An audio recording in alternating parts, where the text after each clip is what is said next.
নমস্কার বন্ধুরা, Aparna food station থেকে আমি অপর্ণা। আজকে তেলাপিয়া, বেবি তেলাপিয়া আমি তন্দুরি করেছি।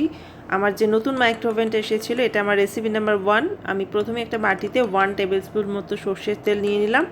আপনাদের মাছ একটু বেশি থাকলে বেশিও নিতে পারেন। তার সাথে একটু লাল লঙ্কার গুঁড়ো ঘরে ছিল, সেটা দিয়েছি, রসুন বাটা, আর তার সাথে একটু আদা বাটা। ওটা রসুন বাটা 1 চামচ হলে এটা হাফ চামচ আদা বাটা।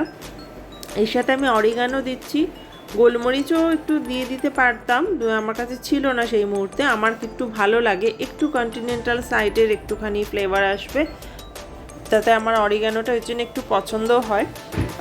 আর আলাদা করে আমি কোনো মশলা আমি দিইনি, কারণ খুব কম সময় আমি রান্নাটা করে ফেলেছিলাম।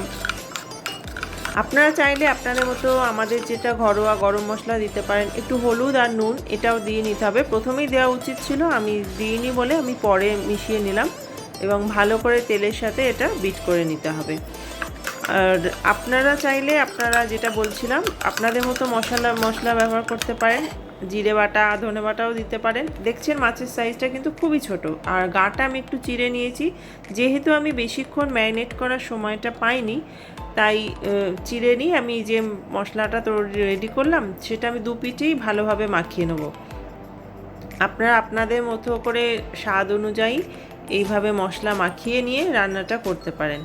আমার গোদরেজের যে নতুন মাইক্রোওভেনটা আমি পুজোর সময়তেই কিনেছি, তো তাতে এই ইনস্টা মেনু বলে একটা অপশান আছে 23-তে, অয়েল ফ্রি অপশান। সেখানে আমি অয়েল ফ্রিতে গেলাম, যেটা নিয়ম। তারপরে আমি নবটা ঘুরিয়ে 23-তে যাব। যারা এই মডেলটা আর ব্যবহার করছেন তারা নিশ্চয়ই জানবেন। আর বড়শিলের একটা পাত্রে আমি মাছগুলো তুলে নিলাম। এর মধ্যে কিন্তু আলাদা করে আমি কোনো আর সর্ষের তেল বা কোনো তেল অ্যাড করিনি। অটোমেটিক স্টার্ট বাটন দেওয়ার সাথে সাথেই 12 মিনিট অপশান নিয়ে নিয়েছে। তো ওই জায়গাটা আমি একটু স্পিডটা বাড়িয়ে রেখেছি, যাতে টাইমটা কিল না হয়ে যায়। 12 মিনিটের মাথায় আমি দেখলাম মাছ কিন্তু পুরোপুরি কুক। ওপরটাও বেশ লালচে মতোই দেখাচ্ছে, জানি না ক্যামেরায় কতটা দেখালো। তবু আমি উল্টো পিঠটা করার জন্য আরেকবার উল্টে দিলাম, এবং যথারীতি অয়েল ফ্রি অপশানে গিয়েও আমি আরেকবার টাইমটা দিয়ে স্টার্ট বাটন করে দেবো। রান্নাটা দেখতে দেখতে একটু বলেই নিই। আর যদি ভালো লাগে প্লিজ লাইক করুন, সাবস্ক্রাইব করুন আমার চ্যানেলতে, আর কিছু মতামত জানান। যদি মাইক্রোওভেনের প্রত্যেকটা রেসিপি আমি চেষ্টা করব, 450 আছে তো 450 অনুযায়ী আমি রেসিপি দেওয়ার। আজকে এটা আমার ফার্স্ট রেসিপি। তো দেখুন মাইক্রোওভেনটা আমি 5-7 মিনিটের মাথায় বন্ধ করে দিয়েছি। তো টোটাল আমার 17 মিনিট। যদি আপনার আরেকটু বেশি চান 20 মিনিট লাগবে, মানে 12 আর 8 মিনিট, 20 মিনিটে কিন্তু without any oil, extra oil, healthy tandoori fish ready. খুব ভালোভাবে আপনারা এইভাবে রান্না করে খেতে পারেন। কোনো গরম লাগবে না, ঝাঁঝ লাগবে না, অথচ কি সুন্দর মাছটা রান্না হয়ে যাবে। মাছটা আমি প্লেটিং করছি। প্লেটিংয়ের জন্য খুব একটা উপকরণ আমার রেডি করা ছিল না। প্লেটের মধ্যে মাছটা রাখলাম, এর সাথে একটা টমেটো সালসা বানিয়ে নিয়েছিলাম, ছোটো ছোটো টমেটো, সেগুলো একটু পুড়িয়ে নেবেন গ্যাসে, এবং খোসাটাকে একটুখানি ফেলে দিয়ে, আর তার সাথে যদি ক্যাপসিকাম থাকে সেটাও দিতে পারেন, একটু পেঁয়াজ, এটা দিয়ে আপনি এর সাথে একটু লেবুর রস, কাঁচা লঙ্কা, নুন, এটা দিয়ে একটু স্ম্যাশ করে নেবেন হামলদস্ত দিয়ে, যেটা বলে কুটে নেওয়া মতো।